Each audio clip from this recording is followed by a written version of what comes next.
Welcome to Bookish Minds, Season 07, Episode 06. Today, we're cutting through the corporate jargon, really getting into the raw, sometimes uncomfortable truths of building a company. We're looking at Ben Horowitz's The Hard Thing About Hard Things. Right. And this deep dive, well, our mission is to pull out the key insights from Horowitz's pretty unfiltered look at leadership and, company growth realities. It's fascinating stuff. So whether you're already leading a team, maybe you want to, or you're just curious about how things actually work behind the curtain, we're here to help you get up to speed fast. And what's really striking, I think, is how Horowitz just pulls back that curtain. He talks about stuff leaders face all the time, but, rarely discuss openly. Exactly. And he's not just theorizing. He gives practical wisdom, shares his own tough experiences from running Loud Cloud and OpsWare. It's a really unique perspective on scaling. Okay, let's jump right in then. Horowitz kicks off with a genuinely surprising story about profanity. Yeah, at his own company, Loud Cloud and OpsWare. Right. He talks about this staff meeting where employees complained the workplace was entirely too profane. And the complaints. Clearly aimed at him, the CEO. He even calls it CEO Tourette's syndrome, this urge to swear for emphasis.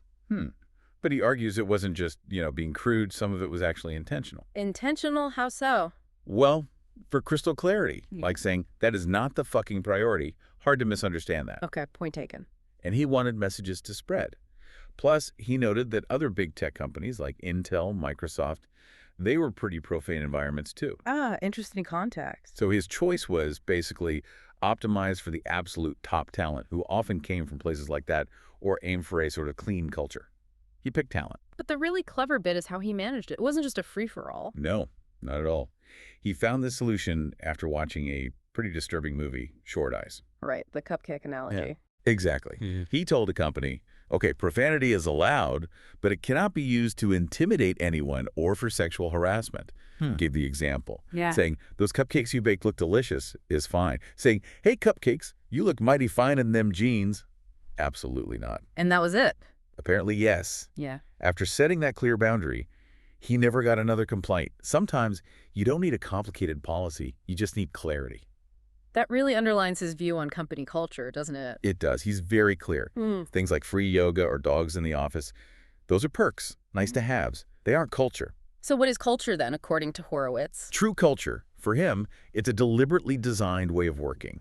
It's something that sets you apart from competitors, embeds key values like delighting customers or making beautiful products, and crucially, helps you find employees who genuinely fit the mission. And he stresses that the most powerful cultural elements are often simple, maybe even trivial to implement, but they have huge impact through shock value. Exactly. That shock value makes the message stick. He gives some great examples, like Amazon's door desks. Yes, Jeff Bezos wanted to hammer home frugality, so all the desks were literally cheap doors from Home Depot. It wasn't just about saving money, it was this constant physical reminder. We save money to give customers the best products at the lowest cost. And it sends a clear signal, right? If you hate sitting at a door desk, maybe Amazon isn't for you. Totally. Or think about Andreessen Horowitz's $10 per minute fine. That was memorable. They wanted to show extreme respect for entrepreneurs' time. So be late for a meeting with one. That's $10 a minute, personally fine. It's pretty shocking, right?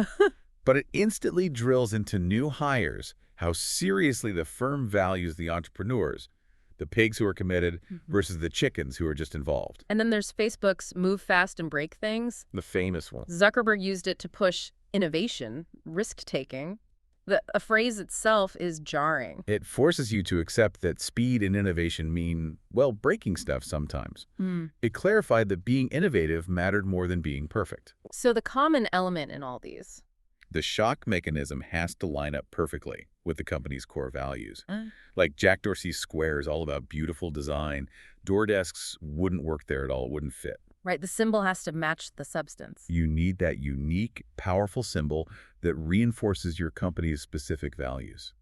Okay, shifting gears a bit, let's talk about another uncomfortable topic. Corporate politics. Nobody likes it.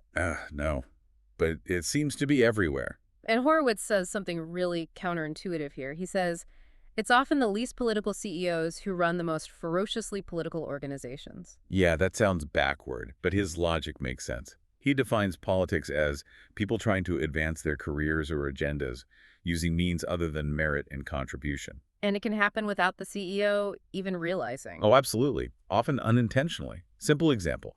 CEO gives someone an off-cycle raise just because they asked, maybe they had another offer. What does that teach everyone else? The squeaky wheel gets the grease. Yeah. It penalizes good employees who aren't aggressive negotiators. I see. Or another one he gives. A CFO casually asks his peers, maybe after a chat about career paths, "Hey, would you guys work for me if I were COO?" Ah, subtly testing the waters, planting seeds. Exactly. It starts small, but it fuels political maneuvering. Okay, so if it's that pervasive and often subtle, how do you fight it? He says it feels unnatural, like trying to box professionally using only your instincts. You'll just get knocked out. Right. It requires deliberate technique. He offers two main strategies. First, hire people with the right kind of ambition. The right kind. Yeah, echoing Andy Grove. Ambition for the company's success first, with personal success coming as a result. Not the other way around, personal ambition, regardless of the company. Okay, hire. Yeah, what's the second technique? Build strict, rigorous processes for areas prone to politics, and this is key, do not deviate from them. This covers performance reviews, pay, organizational structure, who reports to whom, territory assignments, and especially promotions. Can you elaborate on those processes, like for compensation? Regular structured reviews are key. Fair, transparent, minimizing the chance for backroom deals or political plays. For org design, if someone angles for more scope, his advice is basically say nothing in the moment. Evaluate the structure periodically, make decisions, and execute changes quickly to stop lobbying before it starts. And promotions, you mentioned, that's a big one. Huge, because every promotion gets judged internally, whether it's on merit or is it politics. If people think it's political, they get demoralized, they might undermine the person, or worse, they start playing politics themselves. So you need a formal, visible, defensible process. Often involves a cross-functional promotions council, maybe even board involvement for top execs. What about handling complaints, like he said, she said situations? Horowitz warns strongly against just listening to one side without defending the accused. It can imply agreement and really damage an executive quickly. For behavioral complaints, his rule is simple. Get both people in the room together. Yeah. Often clears the air, resolves the issue. And if the complaint is about competence? That's trickier. If an exec complains about a peer's competence, and honestly, you already know it's true, you've waited too long. Action needs to be swift, often termination. If it's genuinely new information, you stop the conversation immediately. Make it clear you don't agree yet, and then do your own urgent assessment of that executive. It's fascinating how he connects that right kind of ambition idea back to what he calls the team versus me perspective. Yes, that's a great filter. People with the me focus might talk about a past failure as my e-commerce play, or be overly focused on rounding out my resume. It feels self-serving. Whereas the team-oriented person. They tend to deflect personal credit. They focus intensely on how the company can win. And when discussing failures, they'll often detail their own mistakes or misjudgments. He uses Mark Cranny, his head of sales at Opsware, as a prime example. Cranny was relentlessly focused on how Opsware would win, not his own stats. His pay only came up right at the end, and he wanted it performance-based. That naturally leads us to job titles. Seems trivial sometimes, but clearly important. Definitely. Early on, a startup might have no titles, just names. But Horowitz says two things force them. One, employees eventually want them for their own career path. Nobody wants their title to be dude when they're running a global sales team. Fair point. And two, as you grow, people just need to know who does what. Titles become a necessary shorthand, internally and externally. But titles bring dangers too, right? Like the Peter Principle. Yeah, promoting people until they reach their level of incompetence, that's a classic. But Horowitz adds his own, the law of crappy people. Okay, sounds blunt. What is it? It states that for any title level in a large organization, the talent on that level will eventually converge to the crappiest person with the title. Ouch. Why does that happen? Because people benchmark themselves against the least competent person at the level above them. As soon as they think they're that good, they demand a promotion. It drags the average down. So how do you stop that convergence to crappy? With a really disciplined promotion process. He compares it to a karate dojo. You have to effectively defeat someone at the next level to earn your belt. This means having super clear definitions of responsibilities and skills for each level. Maybe even naming names, like, needs to be a superstar recruiter as good as Ginny Rogers. Wow, that's specific. Yes.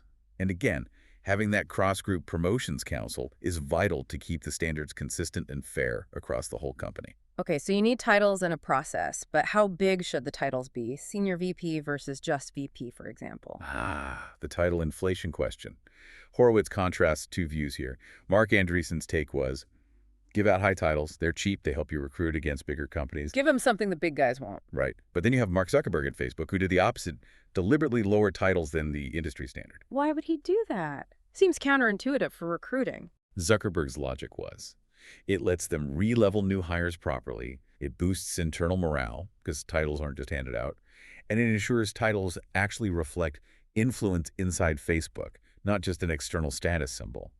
Yeah, they might lose some candidates who are just chasing a fancy title. But they figured those are exactly the candidates they don't want. Precisely. Mm-hmm. So Horowitz's takeaway isn't that one way is always right. It's that whichever path you choose on external titles, the critical thing is having that disciplined internal leveling and promotion process. Okay, let's stick with talent. Horowitz talks about something that sounds really paradoxical. Smart people being bad employees. He says it was one of his hardest lessons. It's a tough one because you absolutely want brilliant people. You need to build an environment where they can do amazing work. But, he warns, you can take that too far. You can end up tolerating destructive behaviors because the person is brilliant. He identifies specific types, right? Destructive archetypes. Yes, three main ones. First, the heretic. This isn't someone challenging ideas constructively. This is a smart person whose agenda becomes proving the company is doomed and management are all morons. Their intelligence makes them dangerous because people listen. What causes that? Could be feeling disempowered, maybe they're just wired as a rebel, or sometimes simple immaturity. Okay. The heretic? What's the second type? The flake.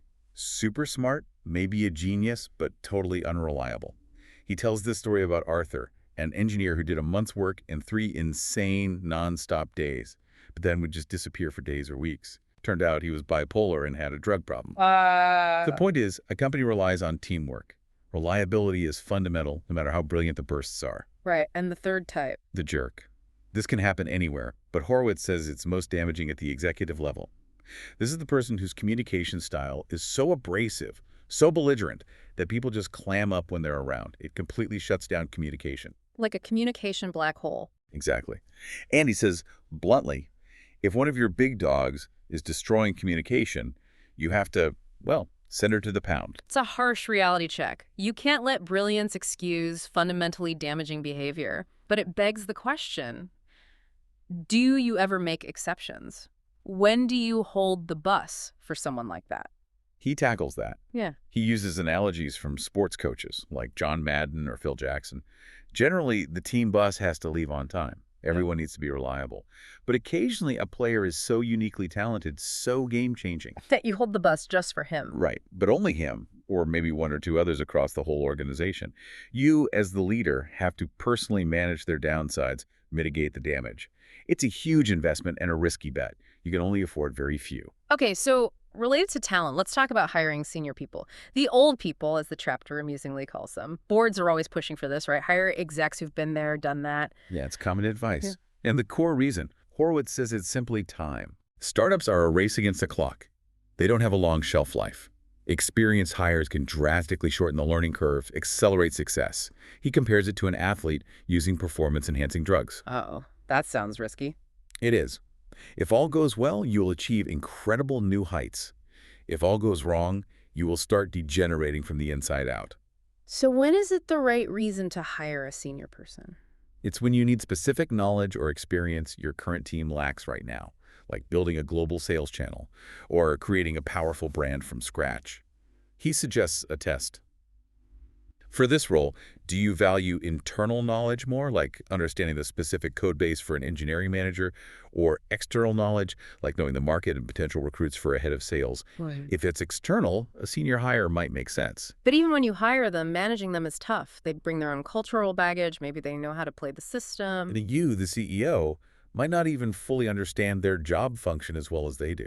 So how do you manage that effectively? He lays out crucial countermeasures. First, demand cultural compliance. It's your company, your culture. Don't be intimidated by their resume. It's the ground rules. Absolutely. Second, watch carefully for any political tactics and shut them down immediately. No tolerance. And third, maybe most importantly, set a very high and clear performance standard. Not just better than me, because you might be clueless in their area, but truly world-class. He uses that great PR example. Yeah, the difference between average PR and world-class PR that can turn chicken shit into chicken salad. You need to know what great looks like in their field. And then he recommends using Bill Campbell's framework for evaluating them, right? Yes, a balanced view across 4 areas. Right. Results against their goals, their management ability, are they building a strong team, innovation, are they thinking long-term, Yeah. and how well they work with their peers. Okay, let's move into the final stretch. Scaling the organization itself. Horowitz calls it a black art. He does, but he also stresses it's not magic. It's a learned skill. As you grow, basic things just get harder: communication, sharing knowledge, making decisions. It becomes exponentially more complex. Right. And his core philosophy here is give ground grudgingly. Like an offensive lineman in football, backing up slowly, protecting the QB. You accept you'll lose some simplicity, but you do it strategically to prevent total chaos. And he offers specific techniques for managing that scaling process. Yes, 3 key ones. First, specialization. Moving away from everyone doing everything. Exactly. From generalists to dedicated roles and teams for specific things, build systems, testing specific product areas. Now, this adds complexity handoffs. Different teams might have conflicting priorities, but it makes it much, much easier to onboard new people and scale expertise in specific areas. Okay, specialization. What's number 2? Organizational design. And he starts with a provocative claim. All organizational designs are bad. Yeah. Okay, well.